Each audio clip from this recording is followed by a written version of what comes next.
Faith moves us from the impossible to the possible. God wants you to live a supernatural life. Are you hearing me today? In fact, to follow God is to experience actually not a natural life, but a supernatural life. And your life is going to be marked, if you're following God, by things that people would have said would be impossible, and God taking the impossible and making the impossible possible.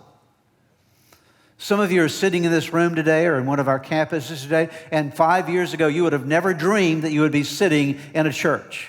Your whole lifestyle and your whole approach, even your own thoughts about God, were so far away from where you are today, but God miraculously has worked in you, and what seemed to have been maybe 5 or 10 or 2 or 3 years ago impossible now has been made possible by God. Why? Because you put your faith in God, and by faith God moves us from what is impossible to what is possible. This was true for Abraham, okay?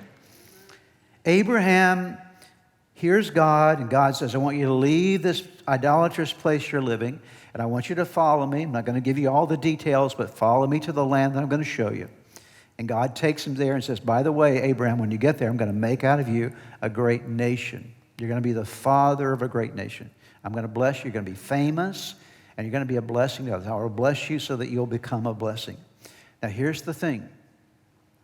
When God called Abraham to become the father of a new nation, Abraham and his wife Sarah, first of all, they had 0 children at all. No children. So if you're going, and they tried to have children and could not have children, Sarah was barren. And so first of all, if you're going to have a nation, you need some kids, right? Would you agree with that? So that's the first impossibility. And then to add to that, when God called Abraham, he was 75 years old. And Sarah was advanced in age as well. And so they've got 2 strikes against them. Number 1, don't have any kids. Number 2, we're past the age of being able to have kids. And now, God, you're telling me that we're going to become parents, or I'm going to be a father of a great nation. That's impossible, God.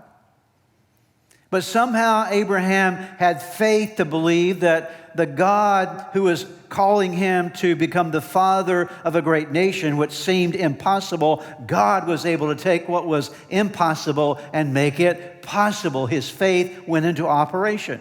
And so he believes God, that God is going to do this in his life. And this is valuable for us, because this is how the promise of God works.